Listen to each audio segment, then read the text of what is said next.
You're strapped in a boat cruising down the Amazon River with the sun scorching hot. As you check out your map, your boat starts rocking back and forth. The water is starting to get more intense, so you hang on for dear life. You tuck your map in your pocket and try to take control of your boat. You strike some jagged rocks and duck low to avoid tree branches. Your boat strikes a large rock out of nowhere and capsizes.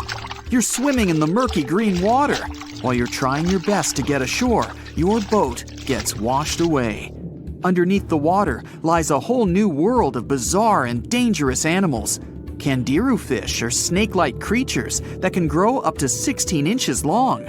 Arapimus can weigh more than an adult male and are taller than most basketball players. They're the biggest freshwater fish in South America. They have a hybrid gill system that forces them to pop up to the surface every 5 to 15 minutes to breathe in oxygen for their large swim bladder. You swim out of the raging water and dry yourself off. Oh no, your map is completely soaked. There's no way you can get to your destination without it. You venture into the thick rainforest, shoving the branches and leaves away. As you get deeper, you notice something on a tree. It's barely moving, but it's got sharp claws and a raggedy coat.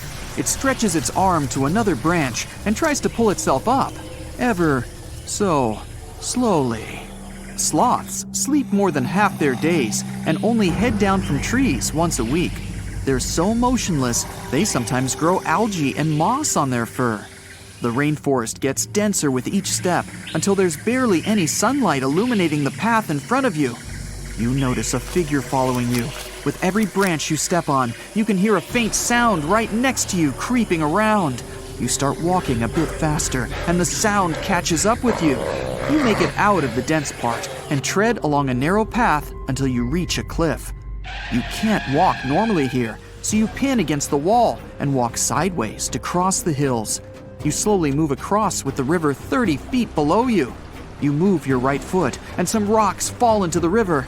You keep going and misstep. You're about to fall, but you hold on to a large tree branch and pull yourself up.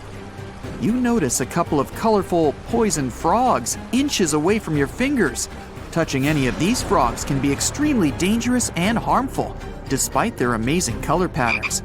The golden poison frog is one of the most poisonous animals in the world. One of them hops right next to you, so you let go of the branch and fall back in the river. The river is washing you down until you reach a calm current. Underneath you is a swarm of piranhas swimming with their sharp teeth. The red color on their skin is unmistakable, so you swim off like an Olympic athlete. Piranhas will eat anything that gets in their way, no matter the size. You grip onto a log and climb up a small rock to catch your breath. There's a huge electric eel underneath the rock. Despite their name, they're more related to catfish than eels.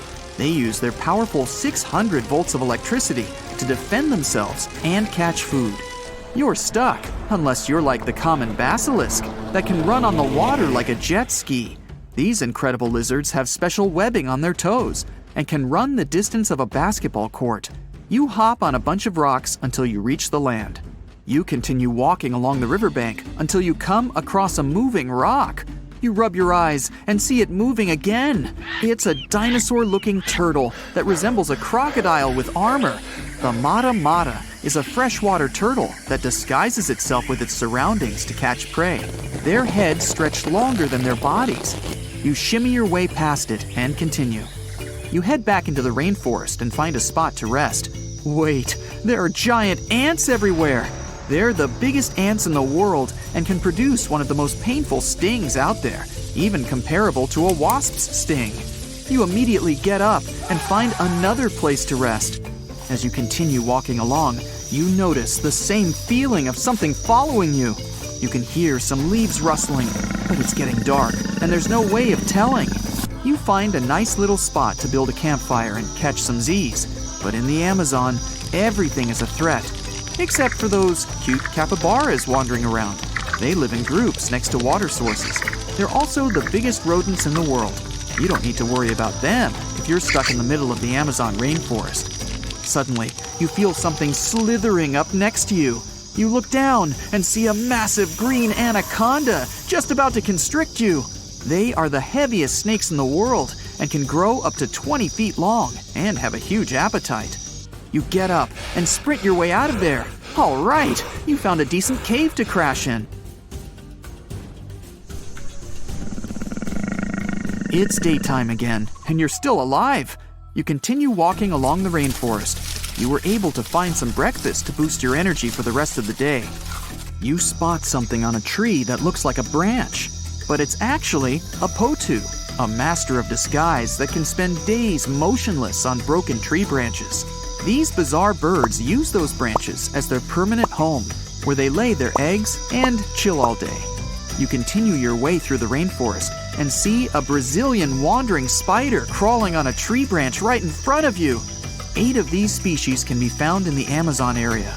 They are some of the most aggressive and venomous spiders out there. So, you make a big detour and walk away from it. You feel someone walking next to you again, but you still can't figure out what it is.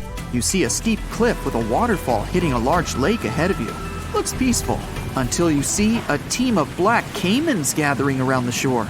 They're the biggest predators in the whole Amazon ecosystem and feed on anything that moves. It's a good thing you're on high ground, otherwise, whoa! You slip and fall down the river, right on the deep end. So far, no caimans spotted you. You swim underwater and try to get to the opposite end of where the reptiles are. As you climb out and dry yourself off, you notice some large black spots on you. You try pulling them off, but they've latched on pretty hard. The Amazon giant leech finds its target by tracking movement and shadow. Once they attach themselves to the skin, it's extremely difficult to extract them. The best way to do so is to slide your finger next to its mouth and pull it off slowly. Ugh. You manage to get them off your body and see that the caimans are swimming towards you. You're pinned to the wall with the lake of hungry reptiles approaching. Suddenly, a pink dolphin jumps out of the water and splashes all over them. They can grow larger than humans and are the celebrities of the Amazon. Scientists think they get their color from the blood capillaries on their skin. The Amazon even has bull sharks swimming around. These carnivorous giant fish are threatening to humans and can swim in both saltwater and freshwater. These sharks prey on anything within their reach, including other sharks. The dolphin distracted the caimans, so you climb up the cliff and try to find the best way to escape. Opened jaws waiting for you to fall into the pit are right below you. You're lucky enough to escape to the top, but as your arms pull you up, the first thing that you see is a jaguar looking straight at you. It's the creature that's been following you this whole time. You get up while it starts circling you, timing its strike. You know that you can't take on a jaguar, nor can you outrun it, so you grab a large tree branch from the ground to defend yourself. It jumps at you, but you duck down in time. The jaguar lands in the water far away from the caiman crocs. It's a good thing these large kitties are excellent swimmers. You pick yourself up and continue. And to your surprise, you find your boat again. You fix it up and sail your way out of the Amazon. Whew! Okay, let's play a little guessing game, shall we? Can you name the 6th largest river on Earth in terms of volume? That's the amount of water that flows through a waterway. The first couple of rivers are easy to list. Number 1, of course, is the Amazon River in South America. Then we have the Congo in Africa and the Ganges in India. Feel free to name all the rivers on the planet. You won't get any closer to the answer. Why? Because this river is not on the surface, but underneath the waves of the Black Sea. In 2010, a team of scientists discovered this river while studying the Bosphorus Strait in Turkey. Sonar scanning revealed a channel at the bottom of the Black Sea. The channel had water flowing through it. It turned out that at places, it's 115 feet deep. That's 3 times as tall as your average telephone pole. This flow of water acts like a real river. It has rapids and waterfalls, and its volume is 350 times greater than that of the River Thames in London. Talk about a strong undercurrent. If it was a surface river, it would really be in the top 10. Bad news for the Madeira River in Bolivia and Brazil, the present number 6. But how did this underwater river form? The answer lies in the amazing features of the Black Sea. It gets its water from two main sources. The first are the rivers that flow into it, like the Danube, Dnieper, and Don. Lot of D's there. But more importantly, they are all freshwater waterways. On the other side, quite literally, there is the Mediterranean, and it's salty, like a lot. When this salt water gets inside the Black Sea, it goes straight to the bottom. You see, fresh water is lighter than salt water. This creates stratification. It's a fancy term that simply means that the two types of water don't mix together. Salt water has a higher density, so it drops right down to the bottom. If you want to see how that works, you can do an experiment at home. Pour mineral water into one cup and salt water into another. Table salt will do. Then put a grape in each cup. You'll see how it immediately sinks to the bottom of the cup filled with fresh water. The grape will stay afloat in the cup filled with salt water. The same thing is happening inside the Black Sea. But there is another side to this phenomenon. The upper layer of water is rich in oxygen. This means it can support life. The bottom layer, however, is anoxic. Yep, you guessed it. This means there is no oxygen at the bottom. But this isn't a bad thing. Because of this trait of the Black Sea, shipwrecks are able to survive for centuries. Oxygen decomposes wood. And from what material did the ancient people make their ships? That's correct, timber. Recently, in 2018, scientists discovered the oldest Greek shipwreck on Earth. The merchant ship lies more than a mile deep at the bottom of the sea. Experts estimate that the vessel is 2,400 years old. The wreck was valuable for historians to study all the elements of ancient ship construction. From the mast to the rowing benches, it's all intact. The wreck lies some 50 miles off the coast of Bulgaria, but no one has seen it in person. Explorers sent a deep-sea ROV, or remotely operated vehicle, to film the wreckage. It was impossible for a diver to go down. But the Black Sea doesn't look that huge on a map. Could it be that deep? Oh yes, it's way deeper than people think. You could stack 6 Empire State Buildings at the deepest point of the Black Sea, around 7,257 feet. This inland sea isn't the only place on Earth where researchers have discovered shipwrecks and underwater rivers. One of the largest channels running along the ocean floor lies off the coast of South America. It runs from the mouth of the mighty Amazon and into the Atlantic Ocean. Studying underwater rivers isn't an easy task. The depth and the strong currents make it impossible to send in divers. Even the equipment for underwater research has to be sturdy. Otherwise, the current will just wash it away. That's why the underwater river in the Black Sea was ideal for scientists to explore. Earth's oceans and seas are powerful. But, lucky for us, there are places where divers can admire underwater rivers. Ever heard of a cenote? Sounds Spanish. Well, that's because it is. Cenotes are underground caves. They form after the limestone above collapses, revealing the groundwater under them. The term cenote is associated with the Yucatan Peninsula in Mexico. Ancient Maya used them as water sources. In the Mayan language, the word cenote meant sacred well. Researchers estimate there are some 10,000 cenotes spread across the Yucatan Peninsula. You can also find them in other places, such as Cuba and Australia. Beauty is in the eye of the beholder, but unofficially, the most beautiful cenote is located just south of the town of Tulum in Mexico. The name reflects the cave's divine beauty, Cenote Angelita. But people don't visit this cenote to go swimming. Its bottom is much more interesting. A scuba tank is all you need to finally admire an underwater river firsthand. The waters are dark and foggy, so divers use powerful flashlights. After a 100-foot dive, a marvelous sight appears. An underwater river with trees along its banks. Some of them even have green leaves, just like any other water flow on dry land. But it's not really a river. Here comes the fascinating part. Remember how saltwater and freshwater don't mix? Well, the river the divers see is actually a thick layer of fog between the two types of water, 3 feet of hydrogen sulfates to be exact. This is the compound that water processing plants use to remove chlorine from drinking water.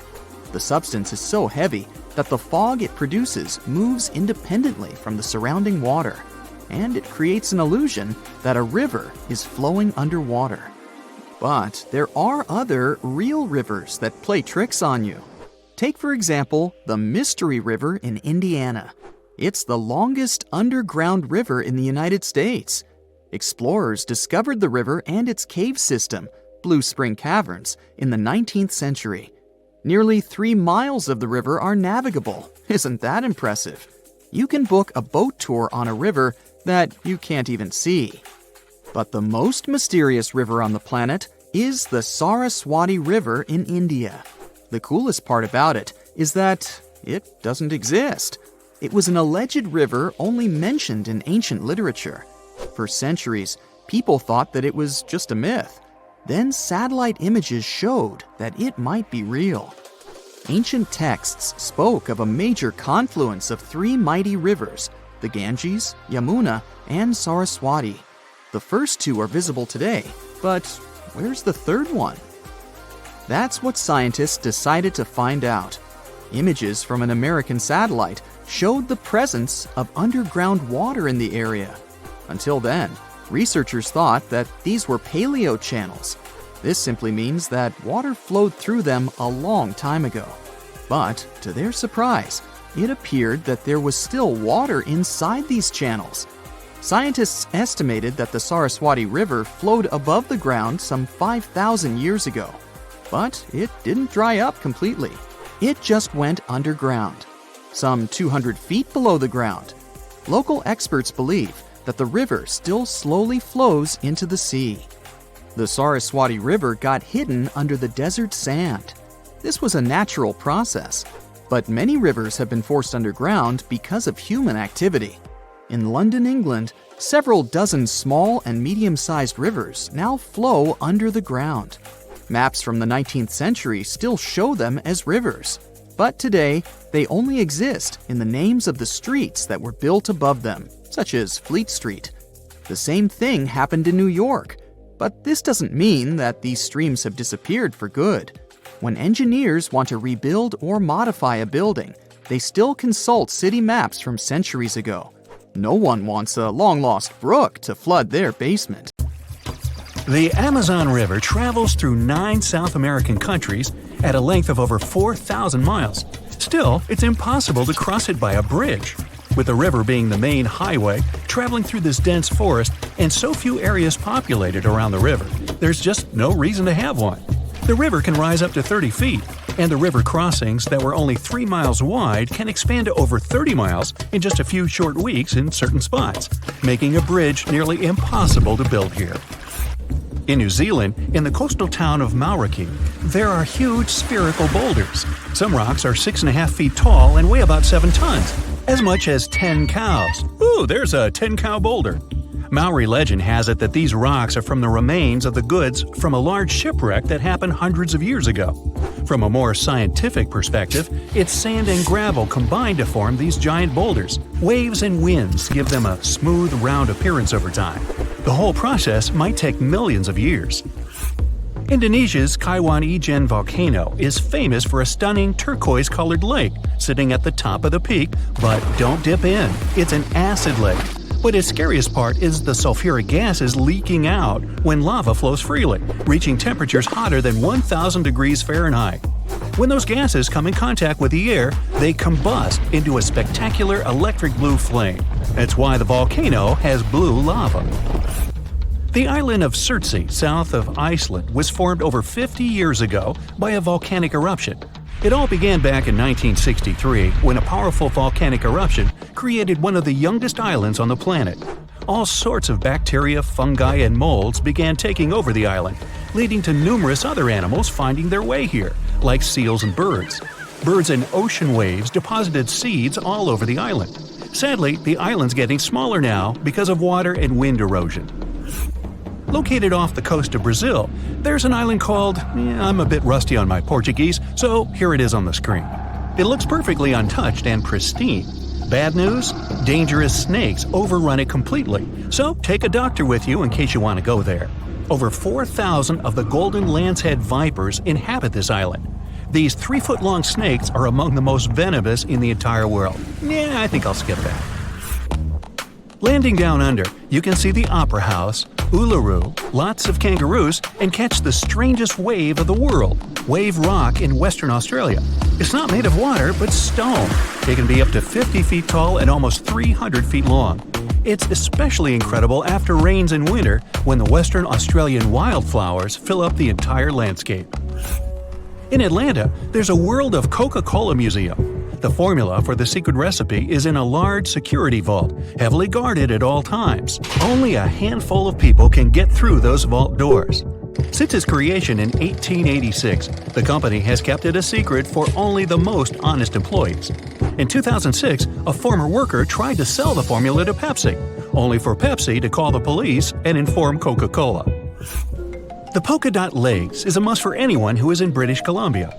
After the summer's scorching heat evaporates the lake's water, it leaves behind yellow, blue, and green water spots.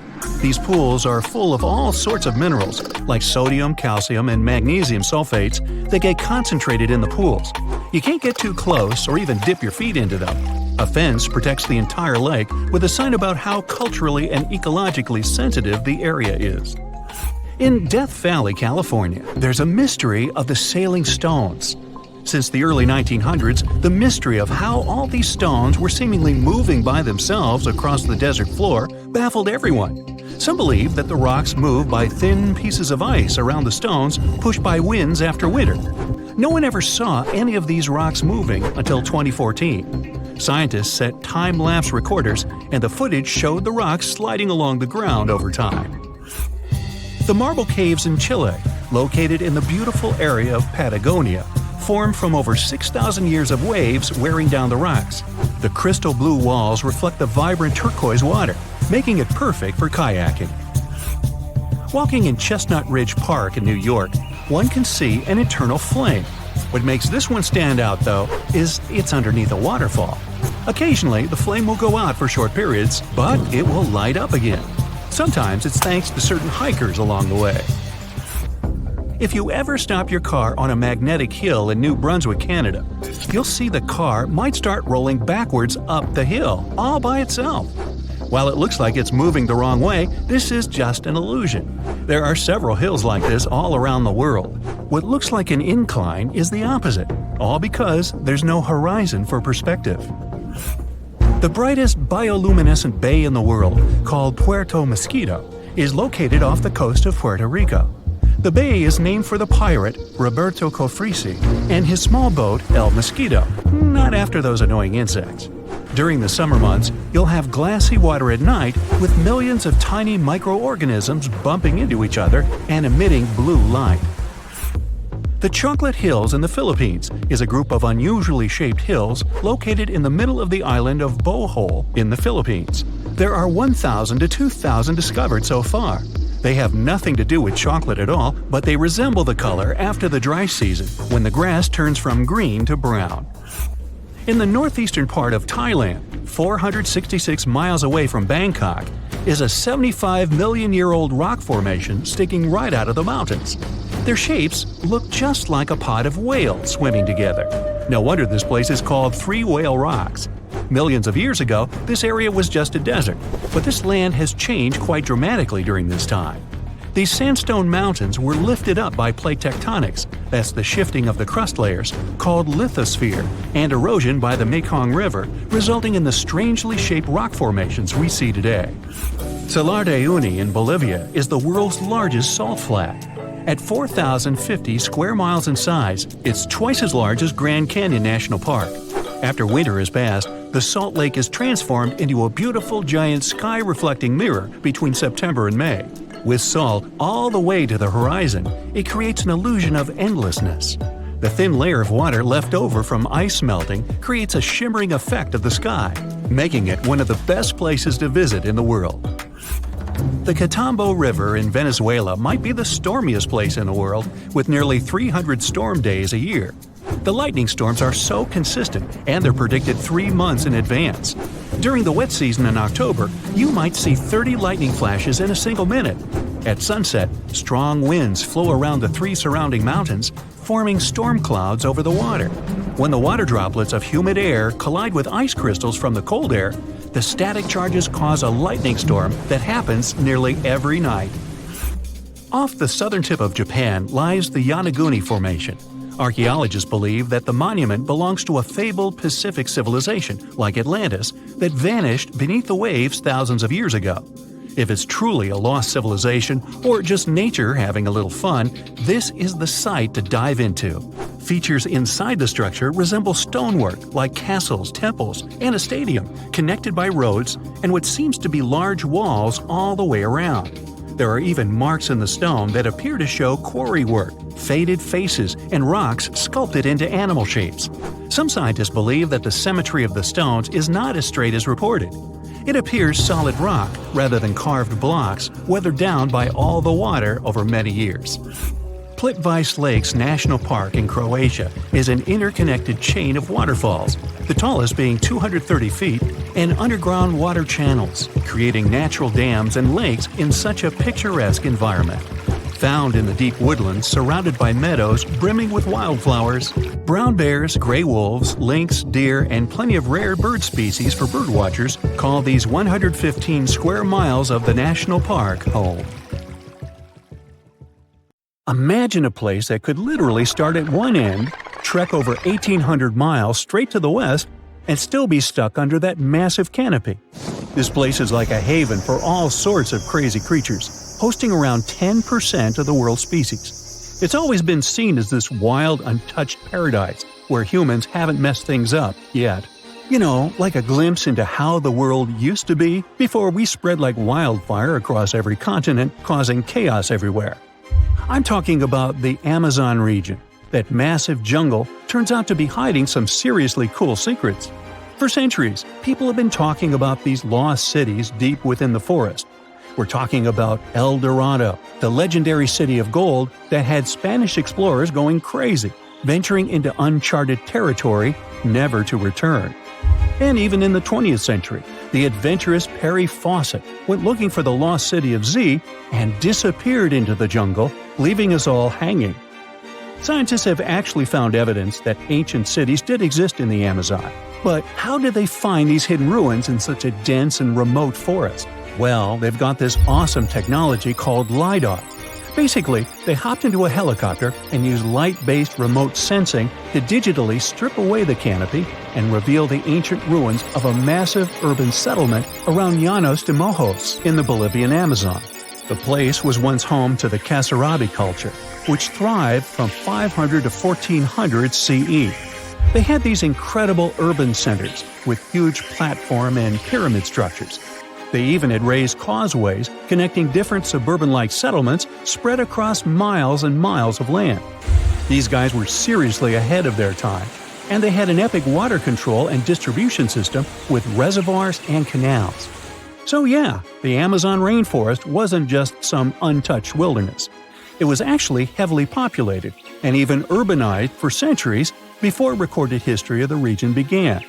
But the thing is, a bunch of people turned a blind eye to the fact that there were actually some pretty cool architectural sites lurking around here that totally deserve some exploring.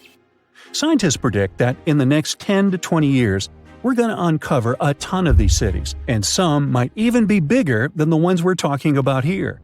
Michael Heckenberger, an anthropologist with the University of Florida, points out that we've seen some similar settlement features, like moats and causeways, in other parts of the ancient Amazon. This new research reveals something totally mind-blowing. Past examples of urbanism in the Amazon were more like groups of villages connected together, not quite what we'd call urban. You see, they were missing those fancy larger centers with their grand architecture and stuff. But guess what? Llanos de Mojos has got them. This place is the real deal when it comes to a fully urbanized Amazonian landscape. So, in the Llanos de Mojos region, a bunch of ancient settlements have been found. These were home to the Kasarabi people, who were all about hunting, fishing, and farming maize. We're talking about hundreds of sites spread across 1,700 square miles. But these sites were so remote and hidden in the tropical forest that it was like trying to find a proverbial needle in a haystack. A team of archaeologists weren't going to let that stop them, though. They decided to take to the skies and use some fancy LiDAR mapping technology. Just imagine an aircraft flying over the area, shooting out a bunch of infrared beams. These beams hit the ground and bounce back, giving us the distance to different objects. It's like creating a super detailed map from above.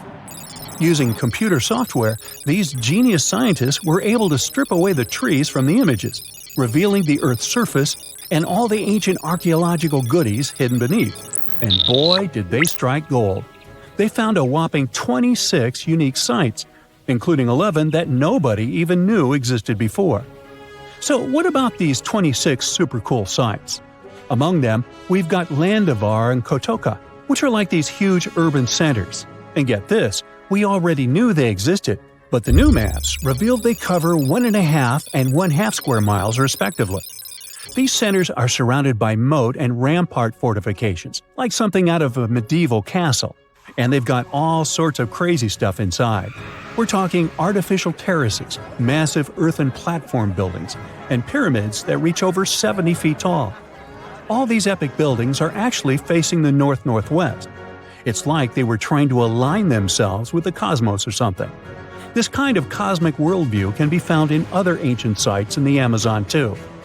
Now, let's take a bird's-eye view and strip away all those pesky trees.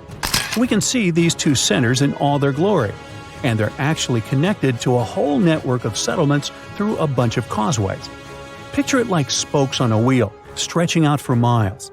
Canals also stretch out from these main centers and connect to rivers and Laguna San Jose.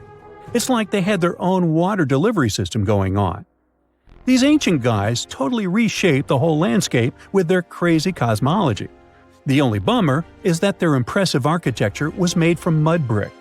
While it looked amazing back then, it just wasn't as durable as the limestone used by the Maya. What happened to the Kasarabi and their settlements is still a big mystery. But based on dating at the sites, it looked like they disappeared around 1400 CE, way before Europeans arrived in the Amazon. One theory is that a massive drought hit the region and messed everything up. The researchers found these massive water reservoirs at various sites, which is pretty interesting, considering how rainy the Amazon is known to be. Who knows if they were for drinking water or farming fish and turtles? But hey, severe droughts have happened in the past, and it only takes a couple of bad harvests to make people pack up and move on. What's even more interesting is that these communities thrived in the same area where this guy Fawcett we mentioned before went missing while searching for his lost city of Z. Maybe he was onto something after all. This is how it was. Fawcett stumbled upon this super cool document called Manuscript 512 at the National Library of Brazil. It's believed to have been written by a Portuguese explorer. Now, according to this document, back in 1753, a group of explorers discovered the remains of an ancient city. It had arches, a statue, and even a temple with hieroglyphs. But the document didn't spill the beans on where this city was located. So Fawcett got all hyped up about finding this city and made it his secondary mission after his main goal of finding something called Z. At one point, he had to come back to Britain to run some errands, but in 1920 he decided to give it another shot. Fawcett went on a personal expedition to find the city, but it was unsuccessful. 5 years later, Fawcett, his son Jack, and their buddy Raleigh Rimmel disappeared in the Mato Grosso jungle. Some researchers think that Fawcett might have been influenced by info he got from indigenous folks about this place called Cohicagu. Turns out Cohicagu was discovered by Westerners in 1925, and it had the ruins of 20 towns and villages. Up to 50,000 people might have lived here. And get this, the discovery of other earthworks in southern Amazonia totally supports Fawcett's theory. In 2005, an American journalist wrote an article about Fawcett's crazy expeditions and discoveries. He called it The Lost City of Z. Catchy, right? Well, in 2009, he turned that article into a book with the same name. And in 2016, The super talented writer-director James Gray made it into a movie. Now here's where things get a bit sad. The Amazon region is changing rapidly. Farming, ranching, and energy production are changing this incredible place.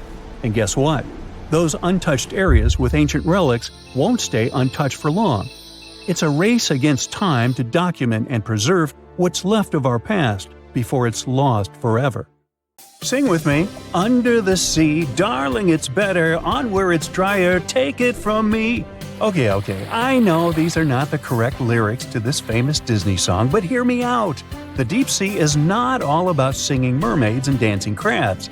It's actually filled with monster-like creatures that'll give you nightmares. So, if you're ready to meet them, grab your scuba gear and let's dive into the deep, mysterious waters to discover their fascinating and scary world. With its menacing appearance, one could call this fishy the vampire of the sea.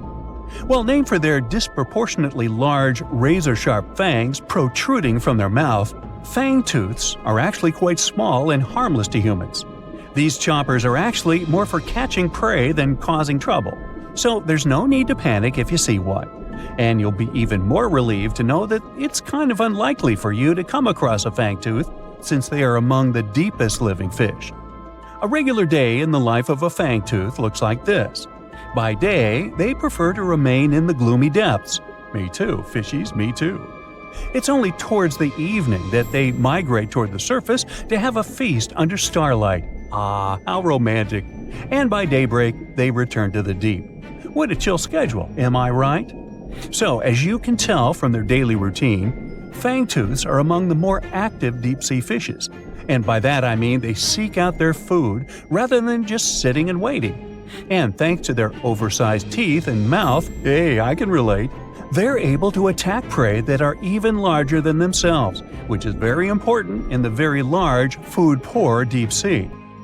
Fitting to their environment, common fangtooths are dark-colored, either solid brown or black. And unlike most deep-sea fishes, they do not have light-producing organs or cells to communicate with each other or to attract their prey. Instead, they rely heavily on their sense of smell, in addition to making use of even the slightest bit of sunlight that makes it down to the depths.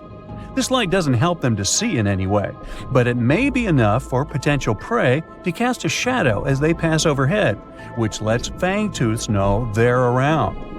Now here's one hilarious fun fact before we move on to the next creature. Fangtooths can never close their mouths because of their huge mouths and long teeth. But you know what? I would bet maybe $500 that my orthodontist would claim he could fix that too. Our next horrific deep-sea animal is as real as a kraken can get. Giant squid, which actually did inspire the legends of the kraken, live up to their name. The largest one ever recorded by scientists was almost 59 feet long. It also probably weighed nearly a ton. You would think such a massive animal wouldn't be hard to miss, but since giant squid live deep underwater, they are difficult to come by. Giant squid, along with their cousin the colossal squid, yep, they are different, have the largest eyes in the animal kingdom. They're somewhere around 10 inches in diameter. In other words, they are around the size of dinner plates. Peekaboo! Having such large eyes allows them to detect objects in the lightless depths of the ocean, where most other animals would see nothing. Nada, zippo. Giant squids have 8 arms and 2 long feeding tentacles that help them seize their prey. These tentacles are tipped with hundreds of powerful sharp teeth and are often double the length of their body. This helps them to snatch prey up to 33 feet away. Hey there, come a little closer. Most of what we know about giant squids come from those that floated to the surface and were found by fishermen. After years of research, it was only in 2012 that a group of scientists were able to successfully film a giant squid in its natural habitat for the first time. Yet again, the giant squid continues to remain largely a mystery due to their inhospitable deep-sea habitat. And maybe they're shy. Speaking of squids, this species is basically the space creature of the ocean. So, it's only been about 20 years since the big fin squid family was officially described by scientists. And there are still plenty of facts about them that are yet to be discovered. However, the big fin squid sightings as deep as 20,000 feet below the surface suggest that they can live deeper than any other known squid.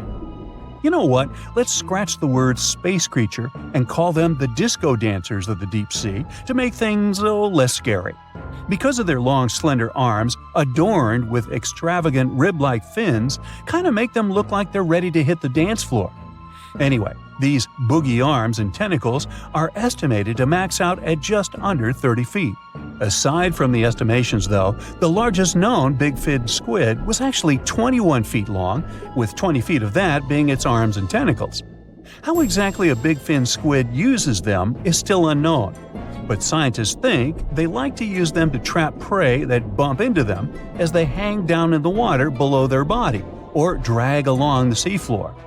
There are only around a dozen confirmed big fin squid sightings worldwide, so you can just relax, because the chances of you getting hugged by a big fin squid are close to impossible.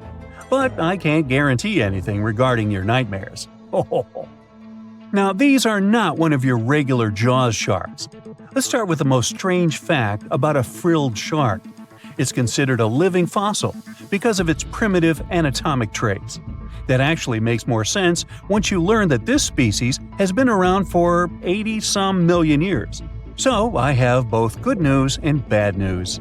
Frilled sharks live in the open ocean and spend much of their time in deep, dark waters far below the surface. However, they do feed at the surface of the ocean at night. When hunting food, they move like an eel, bending and lunging to capture their prey. And they can actually swallow it as whole, even if it is larger than their own size. This is all thanks to their long and flexible jaws, which are equipped with 300 recurved needle-like teeth. Okay, I am somewhat freaked out now. Unlike the rest of the deep-sea creatures I've talked about, frilled sharks might sometimes accidentally get caught in nets. So if fishing is your thing, beware. This telescope won't help you see the stars and the planets. With its protruding eyes and elongated body, this little swimmer looks like it's wearing a pair of underwater binoculars, hence the name the telescope fish. Found in cold, deep tropical to subtropical waters worldwide, they're known to be the species that undergoes one of the most drastic transformations in fishes. When the first larva was described in 1954, it was believed to be a new species rather than the larva of a telescope fish that were known to science since 1901. Despite the fact that they are only around 6 to 8 inches long, they're able to latch onto snacks that are bigger than their own size. That is thanks to their massive and highly stretching jaws, making up most of the size of their head. These large prey are then folded in half to fit in their expandable stomach. In 1925, scientists found a 5.5-inch long fish inside the stomach of a 3-inch long telescope fish, which they described as neatly folded. Despite all this, their cylindrical tube-shaped eyes are still the most fascinating and bizarre features of telescope fishes. Their specific shape increases light collection to help them detect their prey's weak bioluminescence even from a distance. But although their eyes are good for seeing things in the twilight, they're especially great at seeing silhouettes from below. That's why they orient themselves vertically in the water. Now, I have to admit they look kind of cute if you ask me. Sort of like uglier versions of Minions. Yeah, right? For years, scientists have been struggling to explain bizarre sounds, some repeating, some heard only once, that come from the dark depths of the ocean. From bewildering hums to worrying bloops, the water transmits outlandish acoustic phenomena. One of these mysterious noises got named the upsweep. For the first time, this long train of sounds was registered in 1991 in the Pacific Ocean. One of the most unusual things about this signal is that it keeps changing, as if trying to confuse researchers even more. Like some unearthly howl, it varies from high to low frequencies and then back again, and you can hear it better in the spring and fall than in the winter and summer. Why the upsweep? It's simple. The sound travels from the bottom of the ocean towards its surface, as if sweeping up. Scientists do have a theory explaining this phenomenon: the activity of undersea volcanoes. Hot lava pouring into ice-cold ocean water could theoretically create such noises, but there's no proof found yet. Plus, the sound has been declining since 1991, even though it can still be detected. The bloop is the name given to an ultra-low frequency and incredibly powerful underwater sound that was recorded in 1997 by the U.S. National Oceanic and Atmospheric Administration. The bloop continued for approximately 1 minute. Having started from a low rumble, it gradually rose in frequency. It also kinda mimicked the noise created by marine animals, but its volume was so great that no living creature known to science could have made it. When the bloop occurred, underwater microphones managed to record it from a distance of 3,000 miles away. Rumor has it that the noise might have something to do with the fictional half-octopus monster Cthulhu, or some other colossal deep-water creature. But if you don't believe in monsters, science has another explanation: iceberg fracturing. The thing is that ice quakes recorded in the Scotia Sea resemble the mysterious bloop a bit too much for it to be a coincidence. The whistle resembles this annoying sound when a kettle of boiling water is telling you it's time to make a cup of tea. But even though it may not be as blood-curdling as some other bizarre ocean sounds, it doesn't make it any less mysterious. Plus, the whistle is very elusive. In 1997, only one underwater microphone was able to pick it up, and therefore, researchers didn't manage to pinpoint the source of the noise.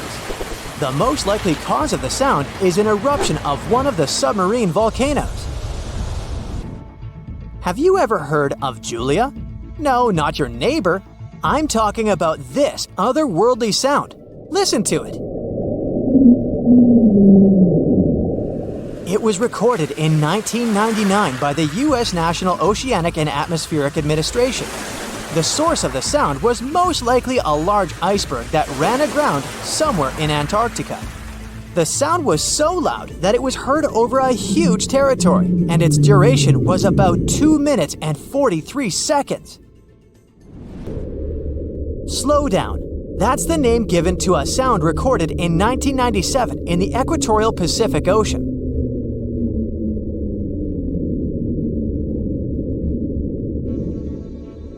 The sound was called this way because it slowly decreased in frequency over 7 minutes or so.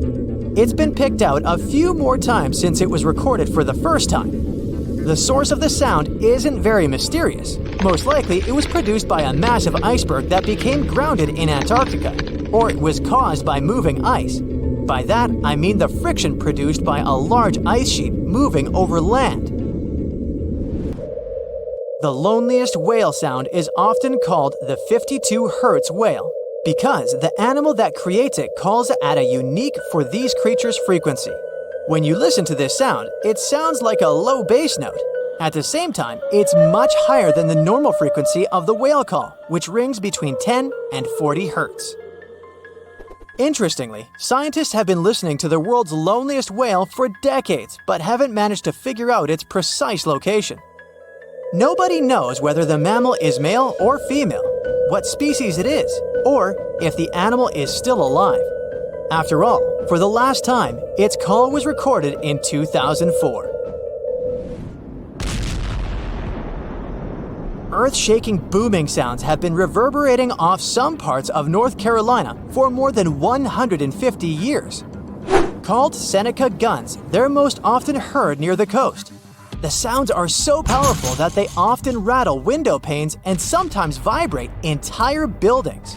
They can last from 1 to almost 10 seconds. Even though scientists haven't cracked this mystery yet, there are some theories. They range from earthquakes to severe distant storms and quarry blasts. But even though the ground trembles every time the phenomenon occurs, no seismic activity coincides with these events. So far, scientists have come to the conclusion that the mysterious sounds happen in the atmosphere, not on or under the surface of our planet. If this theory is true, bolides might be the answer.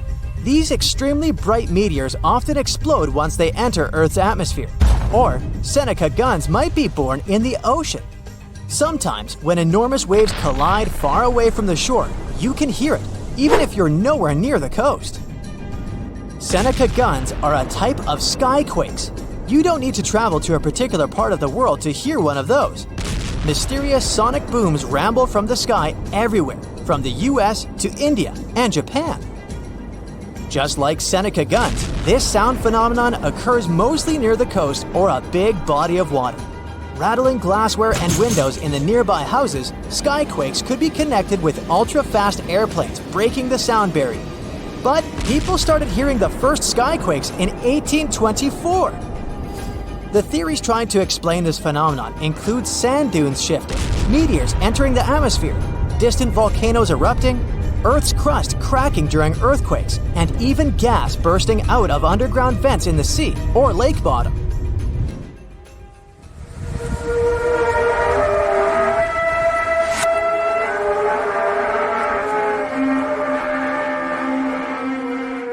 In different countries all over the world, people get paralyzed with fear after hearing otherworldly trumpet sounds that seem to be coming from the sky.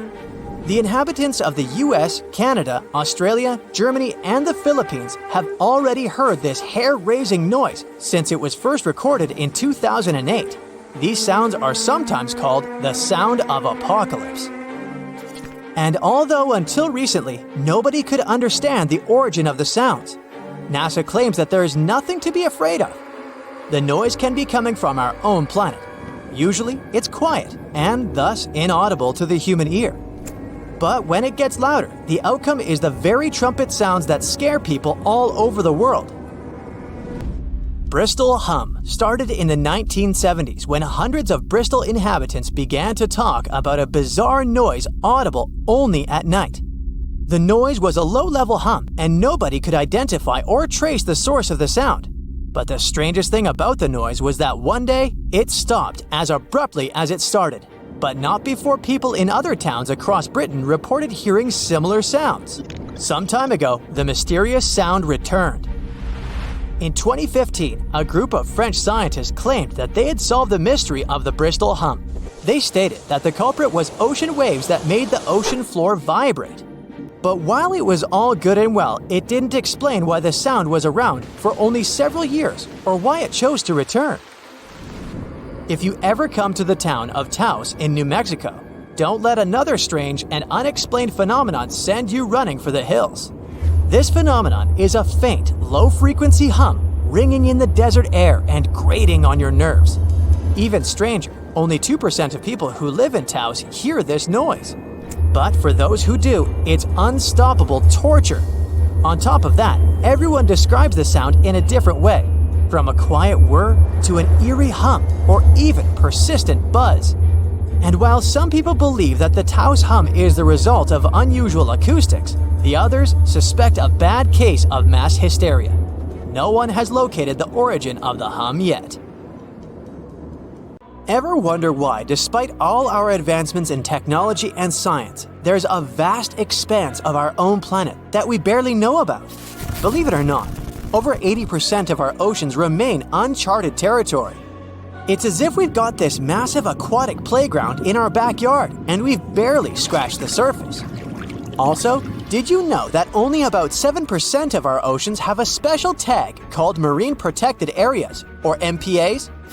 How come this colossal body of water that envelops most of our planet is also among the most vulnerable and misunderstood spaces in the universe? Pressure has a lot to do with it. Our deep ocean is a beast of a place with no visibility, freezing temperatures, and pressure that's so intense that in certain areas it would make you feel like you're having the weight of 50 jumbo jets on your body. No wonder we're having an easier time sending people into space than to the bottom of the ocean. The deeper you go into the waters, the more pressure piles up. But let's not forget we have tech on our side, right? Scientists now use these cool satellite technologies that track the color of the ocean to check how much phytoplankton is there, for example. Why is this important, you might ask? Because these little plant-like critters are actually pretty major players in our big blue oceans. In the grand scheme of things in the aquatic world, phytoplankton is like the bedrock of the ocean food chain. It gives life to almost everything, from the tiny zooplankton, which are animal-like microorganisms, to those colossal, magnificent whales. When these technologies first came around, satellites could get clear images of the ocean faster than a ship could take the same number of measurements in 10 years. But it's not all about looking at the ocean from space. Sometimes you gotta dive in there and see it for yourself. Thankfully, we've come a long way in ocean exploration tech too. We've got things like floats and drifters that ride the ocean currents while collecting data, and a whole fleet of underwater vehicles, some of which are manned, some remote-controlled, and some even autonomous. Remember James Cameron, the guy who made the movie Titanic? He's super into exploring the ocean, and in 2012, he set a record by going down to the Mariana Trench in a vertical torpedo sub. He thinks there's nothing like being in the ocean and experiencing it firsthand. Other companies use a mix of technologies for their ocean explorations. It led them to discover amazing stuff like a deep-sea coral reef near Morocco, the only one still growing in the Mediterranean Sea. They've also discovered new species and documented ones previously thought to live only in the Atlantic. These efforts have convinced local authorities to declare some places as marine parks. As with most scientific areas, the road isn't without its bumps. These expeditions can cost quite a lot, and the lack of detailed maps and data only adds to the challenge. We can't always rely on bathymetric information, meaning the study of the ocean floor, because it's often not available. And that's the tricky part. We need to explore more to know more, but getting the funds for these kinds of projects can be tough when there are so many unknown variables. One particular company's explorations have helped protect nearly 4 million square miles of ocean so far. The data they collect during their expeditions is invaluable. It's used to identify new species, locate vulnerable habitats, and even show where threatened species are being overlooked. Their work helps dismiss excuses from local authorities who claim they lack the necessary information to establish more MPAs. The same company supports a goal known as 30 by 30, aiming to protect 30% of our oceans by 2030. It's a big target, and there's a long road ahead, but ongoing ocean exploration can provide the proof needed to keep more of our oceans safe. We also need to set aside areas for protection and research, even when we don't have all the facts just yet. On that note, some cool scientists have recently stumbled upon a gigantic and mysterious world beneath the Pacific Northwest coast's ocean floor. The best part is, this massive realm of life is pretty much cut off from the rest of the world above, making it like a secret underground club that only the best microbiologists have access to. Picture an active city. Except the city is microscopic cracks in the basalt rocks of our oceanic crust, and its residents are microbes. These tiny creatures aren't like you and me. They don't rely on sunlight or the organic products of land and water ecosystems for sustenance. Instead, they thrive on chemical reactions with rocks and seawater. Scientists call this type of life chemosynthetic, which sounds complicated, but it basically means life sustained by chemical reactions. While this sort of life has been found deep in mines and around seafloor hydrothermal vents, the scale at which these creatures are found under the oceanic crust is unprecedented. It might even be the most extensive ecosystem on Earth. A geomicrobiologist from Denmark was part of the team that made this discovery. He claimed that over 50% of our planet's surface is oceanic crust, which is an average of 4 miles thick. Imagine the size of this chemosynthetic party happening down there. This discovery didn't happen overnight. Since the 90s, scientists have found weird tiny holes in the basalt rocks that make up much of Earth's outer crust. They seem like they might have been made by bacteria, but hey, there was supposed to be no life there. I mean, imagine trying to survive in a place that's hot, deep, dark, dense, and mostly devoid of the organic compounds we need for life. Yet, here they are. In the following years, more pieces of the puzzle fell into place. Scientists found that the oceanic crusts had different conditions at the centers and edges. At the centers, rocks are jam-packed with energy-rich compounds that support these tiny life forms. But by the time they reach the edges, these chemicals are all gone. Fast forward to now, and it's time to put the puzzle together. A microbial ecologist from the University of North Carolina worked on this research and says we now have solid evidence of microbial life in the cracks and crevices of deep ocean basalt. The next question scientists asked was, how far does this life extend? Researchers collected samples of crust from a plate roughly 120 miles off of Washington's coast, drilling deep beneath the ocean's surface. What they found down there was remarkable. The life down there runs on a unique fuel, hydrogen. Yep, in the absence of sunlight, hydrogen provides the energy for all their biological processes. These microbes use hydrogen to transform carbon dioxide into organic matter. This matter and other byproducts, like methane, then fuel other organisms, creating a network of life. Of course, the life down there isn't as complex as the one we know up here.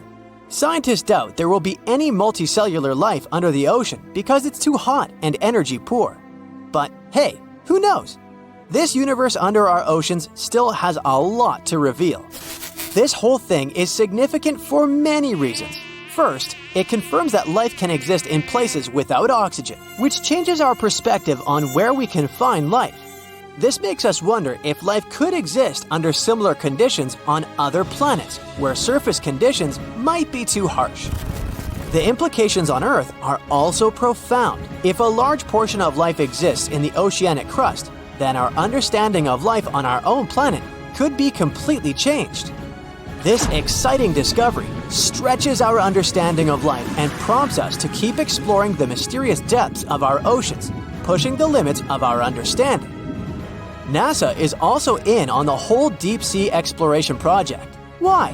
Shouldn't they be preoccupied with outer space? Because they're hoping to find hints about what the oceans on other planets might look like. NASA specialists are really hopeful that by unearthing underwater secrets, we can solve some of the big questions about space. Plus, they're testing some nifty equipment for future journeys across our solar system. For years, scientists have been struggling to explain bizarre sounds, some repeating, some heard only once, that come from the dark depths of the ocean.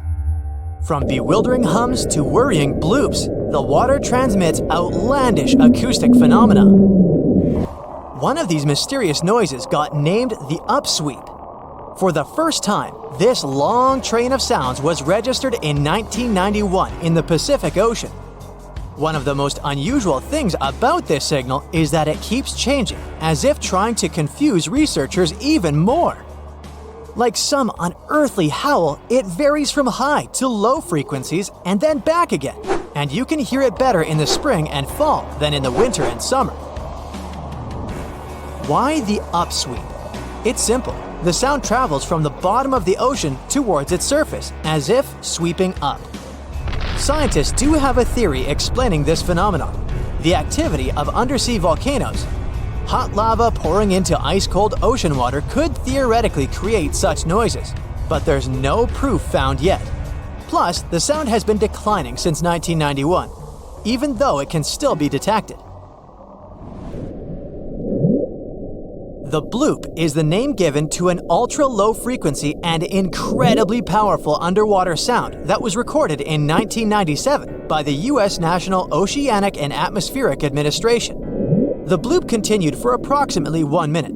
Having started from a low rumble, it gradually rose in frequency. It also kinda mimicked the noise created by marine animals, but its volume was so great that no living creature known to science could have made it. When the bloop occurred, underwater microphones managed to record it from a distance of 3,000 miles away. Rumor has it that the noise might have something to do with the fictional half-octopus monster Cthulhu, or some other colossal deep-water creature. But if you don't believe in monsters, science has another explanation: iceberg fracturing. The thing is that ice quakes recorded in the Scotia Sea resemble the mysterious bloop a bit too much for it to be a coincidence. The whistle resembles this annoying sound when a kettle of boiling water is telling you it's time to make a cup of tea. But even though it may not be as blood-curdling as some other bizarre ocean sounds, it doesn't make it any less mysterious. Plus, The whistle is very elusive. In 1997, only one underwater microphone was able to pick it up, and therefore, researchers didn't manage to pinpoint the source of the noise. The most likely cause of the sound is an eruption of one of the submarine volcanoes. Have you ever heard of Julia? No, not your neighbor. I'm talking about this otherworldly sound. Listen to it. It was recorded in 1999 by the U.S. National Oceanic and Atmospheric Administration. The source of the sound was most likely a large iceberg that ran aground somewhere in Antarctica. The sound was so loud that it was heard over a huge territory, and its duration was about 2 minutes and 43 seconds. Slow down. That's the name given to a sound recorded in 1997 in the equatorial Pacific Ocean.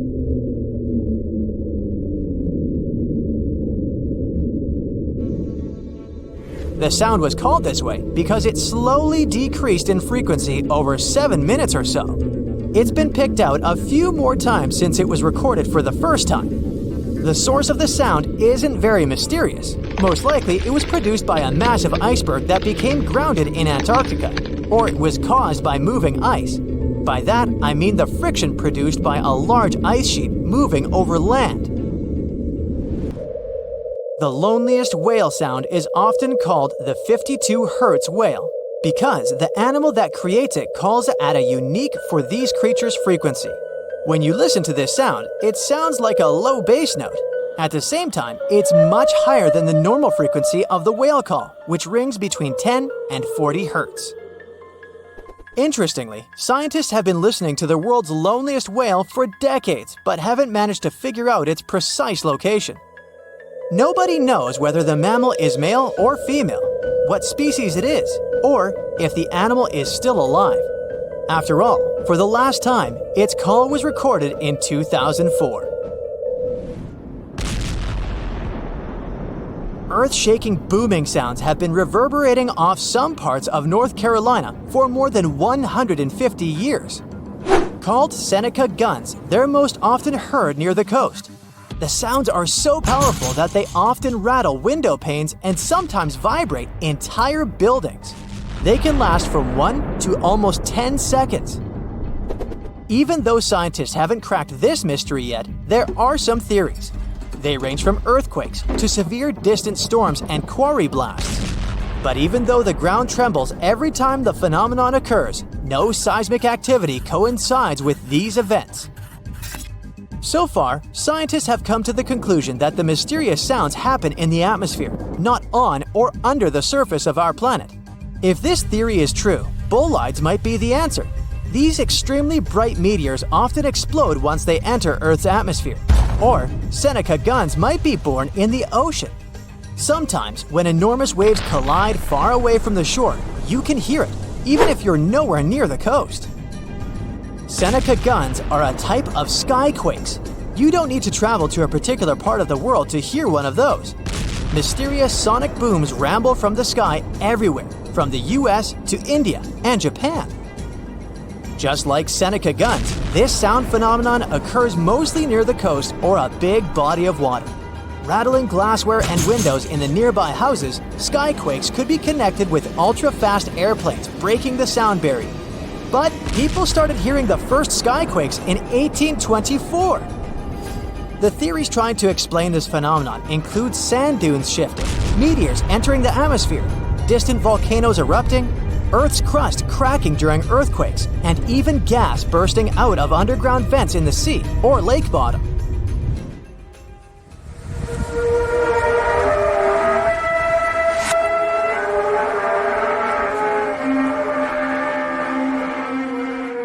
In different countries all over the world, people get paralyzed with fear after hearing otherworldly trumpet sounds that seem to be coming from the sky.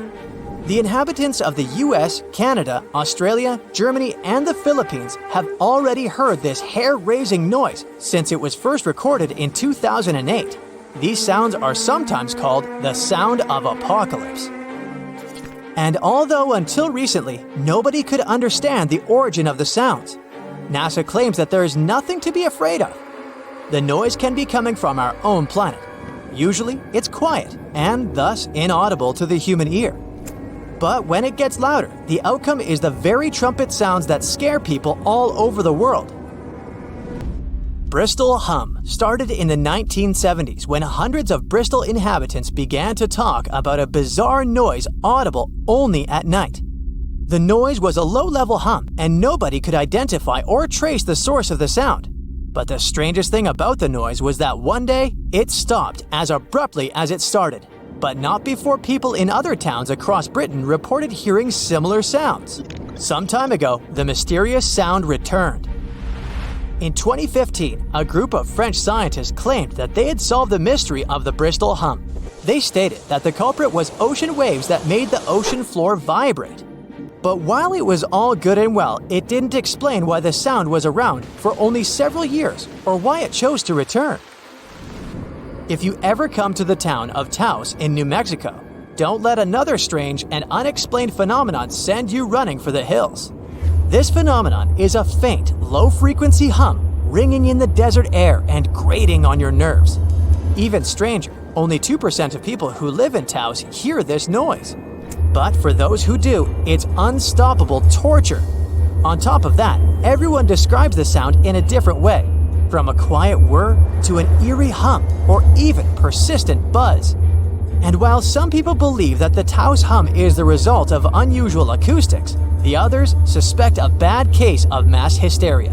No one has located the origin of the hum yet. No one expected such a strong storm. It's too dangerous to sail back to the land because of high waves and winds.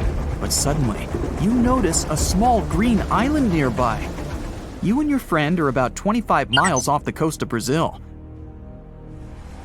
You were fishing and didn't notice black clouds obscuring the blue sky. You're approaching the unknown island and see a Coast Guard boat behind you. People from there are screaming something to you, but you can't make out the words because of the thunder. They tell us we should stay away from that island, your friend says. Despite the warning, you still sail since there's no other way out. Around the island, you notice sharp rocks sticking out of the water like knives in the dark.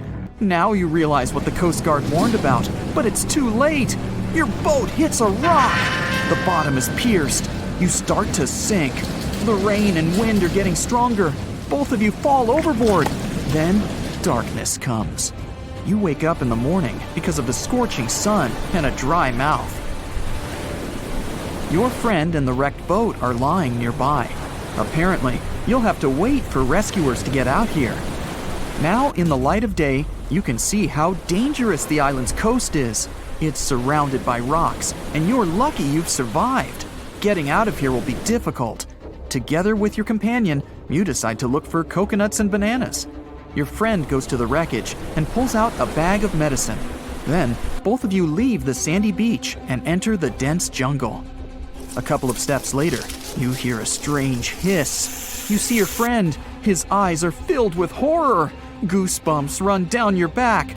You feel something alive crawling under your feet, and there's a lot of it. You look down and notice slithering snakes. There are dozens of them. They wrap around your legs, get into trees. They're everywhere. Don't move, your friend says. I think I know where we are. You want to ask him a question, but fear takes away your voice. He reads your face and answers the question. We're in one of the most dangerous places on Earth, the Brazilian Snake Island. These are not just some ordinary snakes.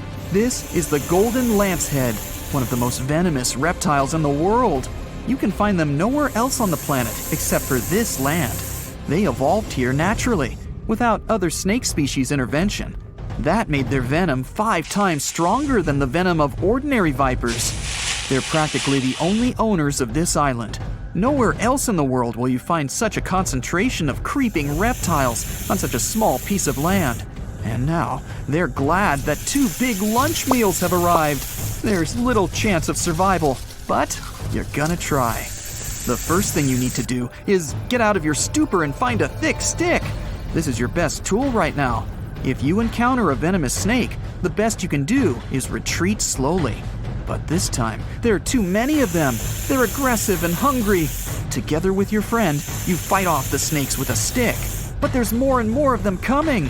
One of them falls on your shoulder from a tree and bites your neck. The poison instantly enters your bloodstream and affects your muscles. It feels like your body is melting. It becomes difficult to move, and your neck swells. Your friend grabs you and carries you deep into the jungle. Here, among the trees, you notice an old lighthouse.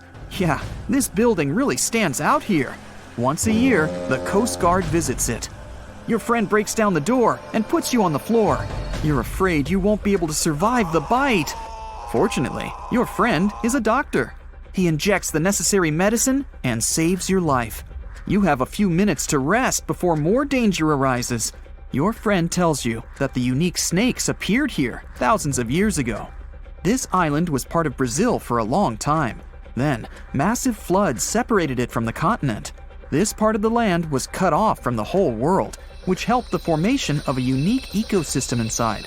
Vipers that lived here evolved into golden lanceheads. They quickly became the main masters of the island and destroyed all the other animals.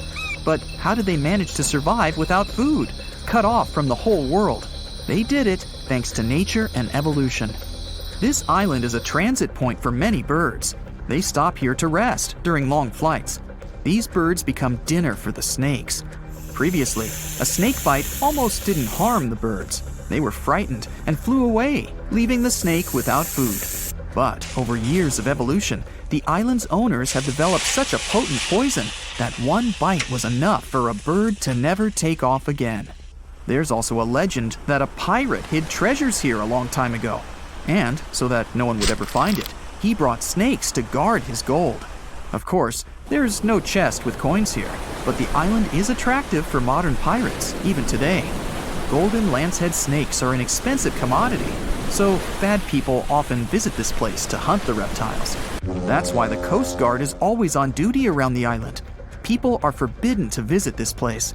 And even if someone manages to get past the guards, they will have to face the rocks. Only biologists and scientists have permission to study the local fauna. A necessary condition for a visit is a doctor's presence in the team, so they can save people from the snake's poison. So we have pirates and hordes of poisonous snakes, but there's something else that makes the island even worse. At this moment, you hear rustling all over the building. Thousands of little paws are tapping on the walls and floor. You look around and see lots of giant cockroaches. Some of them are half the size of your palm. They crawl under your clothes. You and your friends scream in fear and run out of the lighthouse. Quickly, you reach the shore and fall into the water. It seems that not a single cockroach is left under your shirt. But that's not all. You hear a strange buzzing sound. You look around and see a dark cloud of flying beetles forming in the sky. It's locusts! Thousands of flying insects are heading in your direction. To avoid a collision, you dive under the water and wait for the cloud to pass by. You go up to the surface and move to the shore. Fortunately, there are almost no snakes here. You and your friend are afraid to approach the jungle and wait for several hours until rescuers arrive. You're nervously painting a pattern on the sand and make a promise that you'll never revisit this place. Finally, you see the lifeguard boat. You're trying to tell them you got here by accident. They believe you and evacuate you from the island.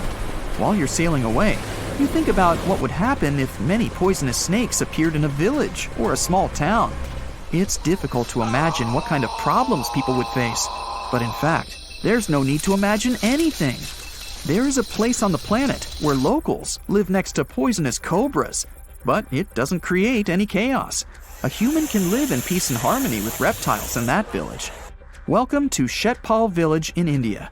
This place has a population of about 2,600, and it's located in the jungle. It's hot here. Locals are friendly and responsive. If you go into one of the houses, you'll see something that seems impossible. The king cobra, whose venom is one of the most dangerous in the world, calmly crawls around furniture and eats eggs and meat that people give. There's even a special corner for the reptile to relax from the scorching sun, drink water, and have a snack. People are happy about the cobra, as if it was a pet. In the village, cobras are everywhere. They come into houses and schools, crawl through the streets, and keep company during dinner. The locals consider them full-fledged residents. They adore them. The snakes are also used to people and don't see them as dangerous. The coolest thing is there has never been a tragic case in the village because of a poisonous bite. There's no other place in the world where cobras live in such harmony with people.